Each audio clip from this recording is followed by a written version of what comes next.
Okay, so welcome back after the lunch break into the afternoon session now. We'll start in just a few seconds with Ali here, who's all set and he's raring to go. So I'll hand you over to Ali. Thank you very much. Okay, so hello everyone. I am Ali. I would like to talk about dealing with undocumented network services, and after this will be the general umbrella.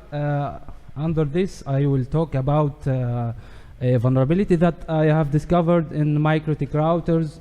And also I will talk about a service probe that I have developed for Nmap, which is for the Winbox network service. And the Winbox is a network service in the MikroTik router. And also I will talk at the end about the router OS NSE script that I have also developed for the Nmap. Now, before I start, I would like to thank my two best friends, Khalil Sabha and Muhammad Zishan, for supporting me in my whole journey. And also, I would like to thank some of my instructors are attending also here. So I would like to thank them for supporting in this journey. Okay, so let's start. So who am I? I'm studying a master's in cybersecurity at ELTE. I have a CVE, as I mentioned before, and I also developed 3 modules for the Nmap. Now let's start with general definitions before I start with the timeline of my vulnerability. So in the MikroTik router, there is the running operating system is called the router OS, and inside this router OS there is a network service that's called Winbox. Winbox, this service is used to administer or to manage the router, and it typically runs on port 8291. And also there is a specific application that's called Winbox client. This application can be used to manage the router.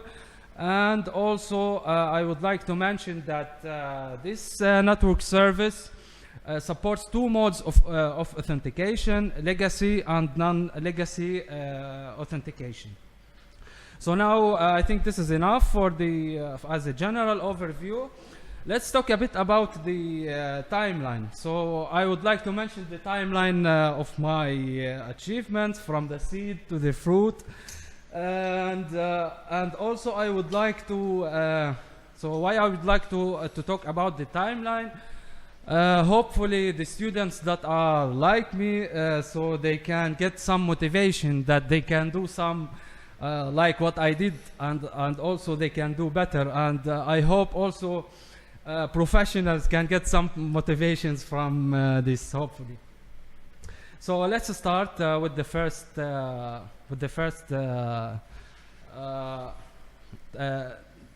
slide in my timeline. So in July 2024, I was curious. I had a MikroTik router, and I was curious how Winbox client is able to communicate with the router. So for this, actually, I have captured I did some traffic analysis of the communication between Winbox client and the router, and I analyzed them, and I was able to craft the payload. And so I was able to communicate manually with the router. And after that, actually, I left this. I didn't know that I did something new or something special. And after a certain time, actually, I came back after a few months for this, and it came to my mind that to try Nmap if it can identify this network service, which is as we talked about, it's called Winbox. And I noticed that Nmap cannot identify this service. So what did I posted on the GitHub issues about this. I posted that I know how to communicate with this kind of network service. So I'm wondering why Nmap is not able to identify this network service. Actually, I thought from the beginning Nmap is able to identify all kinds of network services. So someone in the GitHub actually commented on my post on the issues that Nmap cannot identify this kind of service. So it will be good if you contribute with this. So this was a motivation for me actually to go ahead and send to the creator of the Nmap, Mr. Gordon Leon, about this, and I got a positive feedback from him about this thing. And actually, I didn't expect actually that I will get a reply from him, but he replied after half an hour actually, after I sent my email. And this was the main motivation for me to go on and start with developing the service probe. I finished the service probe. This is the comment that I posted on the Nmap issues. So I finished the service probe, and before one day doing the pull request to the Nmap's GitHub, I discovered the vulnerability in the router. And so I decided to delay the pull request of the service probe because I was worried that this service probe might leak some information about the vulnerability. So I delayed it, and I contacted the vendor, which is MikroTik, about this vulnerability, and I got a confirmation after that from them that the vulnerability exists, and the service probe is not directly related to the vulnerability, and I can post it on Nmap's GitHub. So I completed, and I did a pull request for my service probe on the Nmap's GitHub. After that, I applied for the CVE, and in November 2024, I got a message from MikroTik actually that the fix is ready, and after that I got the CVE accepted in February 2025, and I published the CVE also in this time. And in March 2025 I did the modules that I have contributed to the Nmap got merged. At the end of the timeline, I want to mention something important, that what I have done would have never existed if I didn't have, if I was not committed and curious and motivated to do this work. So now let's start talking about the MikroTik Winbox service probe. Before we start, I would like to mention that all of my work is in a black box fashion, and there is no any documentation about this network service. And all of the information that I will mention, I gained from either from common sense or by following the trial and error methodology. So now let's talk about the service probe. So what are the main two parts of the service probe? The service probe consists of two parts. The first part is the request payload, and the second part is the response payload. So let's start with the request payload. What is the request payload? The request payload is the magic word that we have to send to the router in order to trigger the router to send us a response. Or in other words, it's hello. It's how to say hello in the language that the router understands. So if we see here in the first image, like we sent 1, 2, 3 in bytes, and so the router sent back this message, a response. Whereas when we sent 111, the router was wondering what's this, and we didn't get any response from the router. So now this was an introduction about the request payload. So let's mention now how I was able to craft the request payload. So as I mentioned before, after taking many packet captures of the communication between the Winbox client and the router, I analyzed the request payload that were being sent by Winbox client to the router, and this is the final request payload that I have crafted. I would like to mention one point here. So as we mentioned, that this network service covers the legacy and non-legacy authentication modes. So, but for my talk, I will just mention about the non-legacy, because they almost have the same way of behavior. So it's enough for here to let's just focus on the non-legacy payload. So now let's talk a bit about this payload. So this payload, if you see that the first 2 bytes are considered the headers of the payload, and the other bytes are the data of the payload. So let's see now, what do these the headers, what do they mean? So before the data, the length of the data after the header is 34 bytes, and the length of the header is 2 bytes. So now let's see what do the headers what do the headers mean. So the first byte is the 22 byte. Yeah. So if we try to convert the 22 to decimal, so we will get 34. So 16 times 2 plus 2, it's 34. So 34 represents the size of the data of the payload. And now what about 06, the second byte in the payload? It represents the authentication mode. So 06 is for the non-legacy authentication mode, and 05 is for the legacy authentication mode. So so now what's the purpose or what's the meaning of this payload that I have crafted?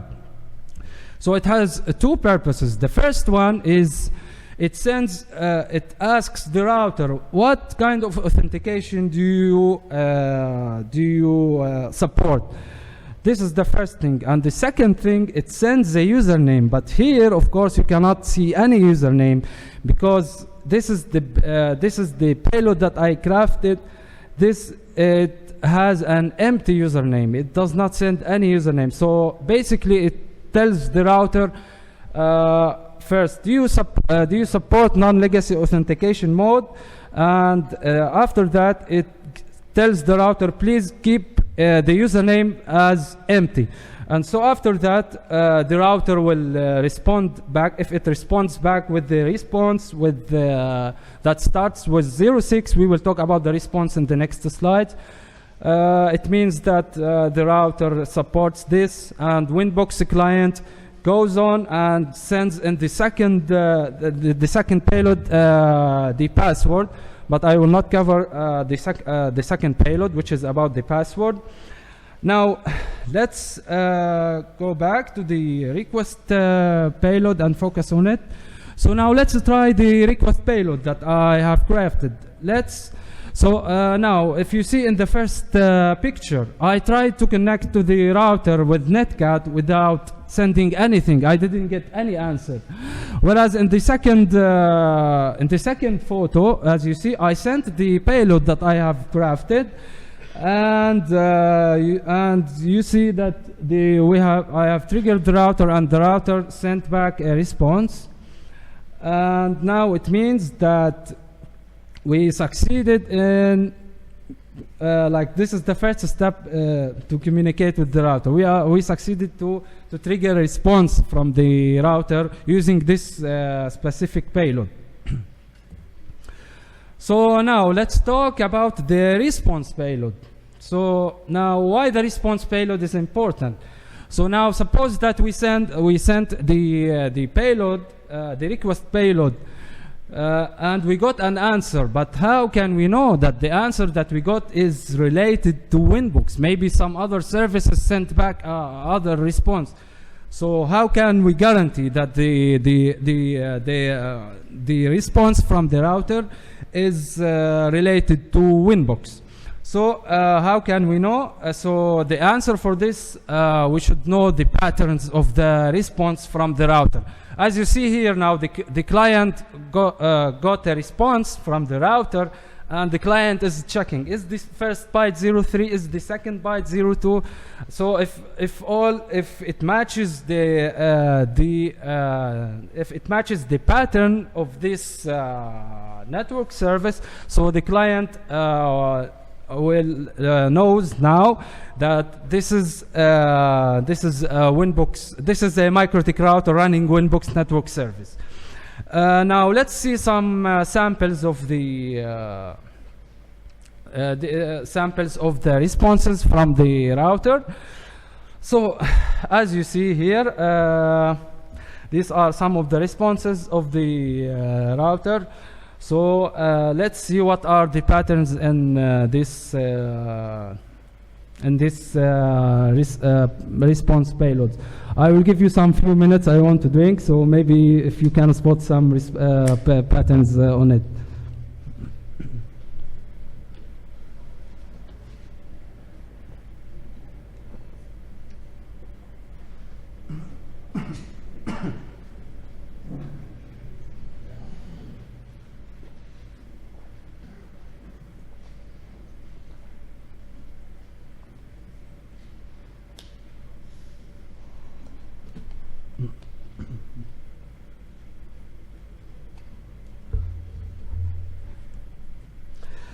So I think you probably guessed the two patterns. Okay, so let's see what are they. So so the first one is 21 and 06. Now, as a side note, like the hex representation of the exclamation mark is 21. So as you see, like here in all of the responses, 21 is always 2106 is always presented. Now the second, I think you didn't guess this. All the data after after the header, which is the first two bytes, they are 32 bits and they are random bytes in all the situations.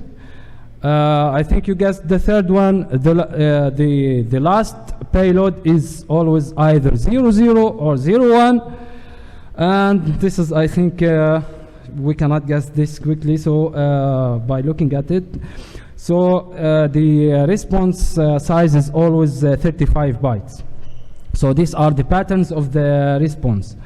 So now this is the complete Winbooks service probe that I have developed. You can see that the first, this represents the request payload, and this represents the patterns or the match of the payload. And this part, all of it is related to the non-legacy part. So now let's talk about the vulnerability that I have discovered in the MikroTik routers. I would like to mention one thing, that actually I wouldn't have noticed the vulnerability if I didn't. So the service probe helped me to notice the vulnerability in the router, in the MikroTik router. So what does the vulnerability represent? It represents a discrepancy in size and the response size. So when we send a valid username, so the router will send back the response payload that starts with 31 hex, When it's invalid, it will send back 21 hex. So let's see. These are two different kinds of responses that I got when I was doing my my research, and I was wondering what do these represent, and it came to my mind that this might be related to this kind of vulnerability, that the router leaks which usernames are valid and which other usernames are not valid. And I would like to mention one in hex is 31, and as we said before, the exclamation mark is 21 in hex. So let's see a proof of concept of this. This is the router that I have access to, and as you see that the two valid usernames in this router is admin and the prop. So keep in your mind please now about the prop, and let's try this. So this is so I sent this in the first picture, this payload. This is the user prop, and if you see here, it triggered the response. It starts with 1, so it means now prop is a valid username. Whereas here, I sent a username as any, and so the response starts with an exclamation mark, so it means that this is invalid. I want to mention one thing, like one of the mechanisms that, if you remember that the request payload was before 22, whereas now it's 26. Why? Because this is how Winbox protocol works. So so we have here prop. Prop is 4 characters. So it increments the length of the username to the 22. So here prop is 4. 4 plus 2 is 26. So yeah, this is how it works. And now now there is one issue. So we mentioned that now the router sends back two different kinds of responses, but now for our service probe, we want to try like to get a unified response from the router. So we have to find a trick for this. So we don't want a response sometimes that starts with 31 and sometimes it starts with 21. This is okay. We can make 2 matches for the service probe, but it's better, why not, if we can do 1 match and it will be unified for all versions of the non-legacy. So what was the trick here? So if you remember that we said that in the request payload, the first request payload that I have crafted, it sends an empty username, and this this empty username always triggers a response with an invalid response. Why? Because we can never create a username inside the router with an empty username. So yeah, this was the trick for getting a unified response from all versions of the non-legacy authentication mode. So now the second. So far I have covered the vulnerability that I discovered in the MikroTik routers. Also I have mentioned about the service probe. Now I have also contributed to the Nmap an NSE script that can detect the exact version of the router. So the service probe actually can just detect whether this service is Winbox or not, but it cannot know the version of the router. So now how can we know what's the payload that we should use to get the exact version of the payload? So now how did I get this payload? While I was searching in Shodan, I used this query. So port 8291 and null byte as a string. So why I chose null byte? Because I want to see all the reported payloads on this port, and I chose the null byte specifically because I think it's the most common used byte in the payload.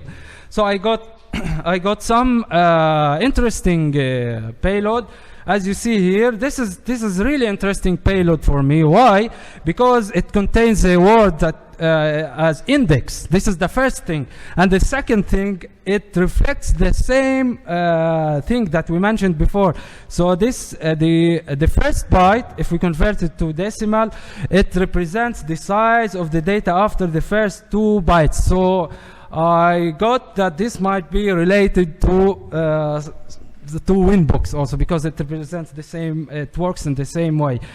So this what I did also, I got this as a string and I put it, and I also got them to verify that they are existed, and also I checked some other platforms, which is FOFA, and I saw this this payload is also there. Now let's test this payload. So now this is the payload that we got from Shodan. Now it ends. This is. I tried to send it to the router, but I didn't get any answer. Whereas after I thought that I will have to edit these two bytes to flip them to switch them to null byte. I tried this, and unfortunately I got an answer from the router, and this is the version of the router 6.47.10, and yeah, this is the router OS and NSE script, so you can read about it more here. This is I also the third module of the Nmap I didn't mention about. It's just the exploit for the CVE that I have discovered, and these are the references. And I want to mention that using the same techniques that I did in Shodan, I was able to get some payload for now. It's for a Microsoft service. I will post this on the Nmap's GitHub soon. So if you are interested, keep an eye on my GitHub.